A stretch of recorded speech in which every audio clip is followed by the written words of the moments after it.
Good morning, नमस्कार सभी का स्वागत है स्पिरिचुअलिटी मैटर्स अध्यात्म की और मेरे इस चैनल पे। आई होप सब अच्छा कर रहे होंगे अपनी लाइफ में, लाइफ को एंजॉय कर रहे होंगे, गीता सत्र का आनंद ले रहे होंगे और उस गीता ज्ञान से बहुत कुछ सीख रहे होंगे।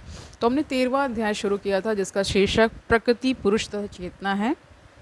आज 6 और 7 श्लोक ले रहे हैं। 8 से लेकर 12 तक एक साथ गिवन है तो वो कल कर लेंगे। आज 6 और 7 करेंगे, ये भी एक ही साथ गिवन है और तात्पर्य के साथ। ठीक है, शुरू करें आज का सेशन। Let's get started. तो देखिए छठा श्लोक, महाभूतानि अहंकारः बुद्धि अव्यक्तम एव च इंद्रियाणि दश एकम च पंच च इंद्रिय गोचरः। तो ये हो गया आपका छठा श्लोक। सातवां देखिए, इच्छा द्वेषा सुखम दुखम संगता चेतना धृति एतत् क्षेत्रम समासेन सविकारम उदाहरतम। उदाहरतम का अर्थ है या उदाहरण के लिए ना, उदाहरण के स्वरूप कहा गया है, ऐसा इसका अर्थ गिवन है। अर्थ देखिए, पंच महाभूत यानी अहंकार बुद्धि अव्यक्त में ब्रैकेट में गिवन है, तीनों गुणों की अप्रकट अवस्था, दशों इंद्रियां तथा मन, 5 इंद्रिय विषय, इच्छा द्वेष सुख दुख संघात, जीवन के लक्षण तथा धैर्य, इन सब को संक्षेप में कर्म का क्षेत्र तथा उसकी अंतः क्रियाएं ब्रैकेट में विकार कहा जाता है। ठीक है, इसका तात्पर्य देखिए, महर्षियों वैदिक सूक्तों यानी छांदस एवं वेदांत सूत्र यानी सूत्रों के प्रमाणिक कथनों के आधार पर इस संसार के अवयवों को इस प्रकार से समझा जा सकता है। पहले तो पृथ्वी जल अग्नि वायु तथा आकाश, ये 5 महाभूत हैं, सभी को पता है।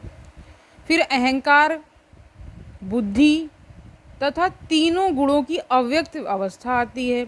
इसके पश्चात 5 ज्ञानेंद्रियां हैं, नेत्र कान नाक जीव तथा त्वचा। फिर 5 कर्मेंद्रियां हैं यानी वाणी पाँव हाथ गुदा तथा लिंग। तब इन इंद्रियों के ऊपर मन होता है जो भीतर रहने के कारण अंतः इंद्रिय कहा जा सकता है। यानी इन सबों के ऊपर क्या है, मन है। ठीक है, ये सबसे ऊपर आ जाता है। इस प्रकार मन समेत कह रहे मन को मिला करके ना, इस प्रकार मन समेत कुल 11 इंद्रियां होती हैं। फिर इन इंद्रियों के 5 विषय हैं, गंध स्वाद स्पर्श रूप तथा ध्वनि। इस तरह इन 24 तत्वों का समूह कार्य क्षेत्र कहलाता है। यदि कोई इन 24 विषयों का विश्लेषण करे तो उसे कार्य क्षेत्र समझ में आ जाएगा। यानी इन सब का वर्णन, इन सब के बारे में जानना ये ज़रूरी है। ठीक है, फिर आता है, क्या आता है, इच्छा द्वेष सुख तथा दुख नामक अंतः क्रियाएं यानी विकार हैं, जो स्थूल देह के 5 महाभूतों की अभिव्यक्तियां हैं। चेतन तथा धैर्य, चेतना को कहा जा रहा है, चेतना तथा धैर्य द्वारा प्रदर्शित जीवन के लक्षण सूक्ष्म शरीर अर्थात मन अहंकार तथा बुद्धि के प्राकट्य हैं। ये सूक्ष्म तत्व भी कर्म क्षेत्र में सम्मिलित रहते हैं।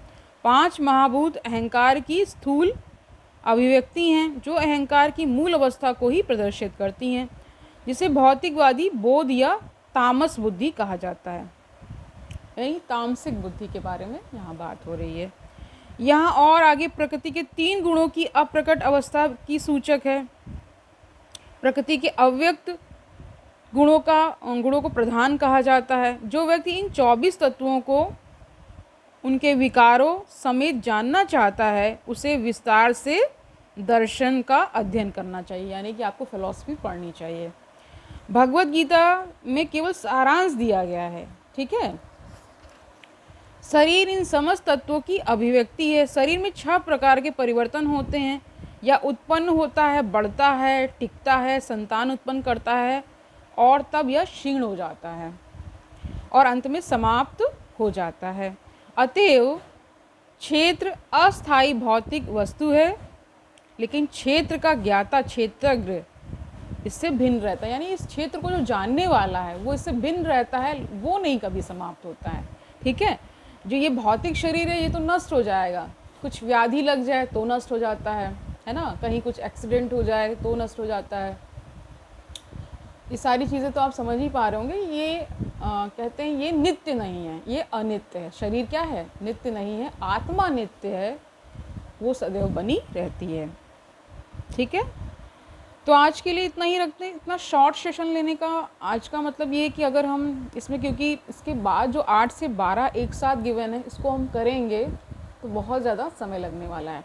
तो कल इन 8 से लेकर के यानी कि 8, 9, 10, 11, 12 यानी 5 श्लोक कल एक साथ इसको गिवन है, क्योंकि इसमें एक साथ कर लेंगे और व्याख्या सहित इसकी करेंगे। ठीक है, तो कल मिलते हैं। तब तक के लिए क्या करना है, अपने आसपास देखिए, कोई परेशान है तो उसकी परेशानी का हल ढूंढने की कोशिश करिए, उसको ढांढस बंधाइए। ठीक है, उसके जो भी उसके अंदर जो भी पीड़ा है उसको हरने की कोशिश करिए, उसको कम करने की कोशिश करिए।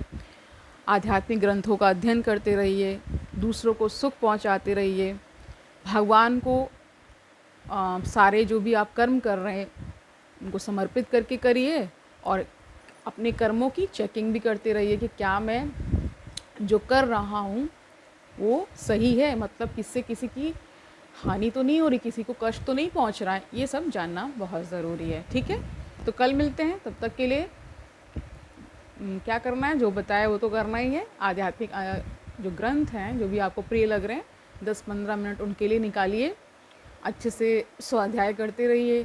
कोई गुरुजन मिल जाए तो उनसे क्या करना है, उनसे कुछ विमर्श कर लीजिए किसी टॉपिक पर, उससे भी ज्ञानवर्धन होता है ना। जैसे जैसे ज्ञान बढ़ेगा तो ज्ञान क्या है, आपको मुक्त कर देगा।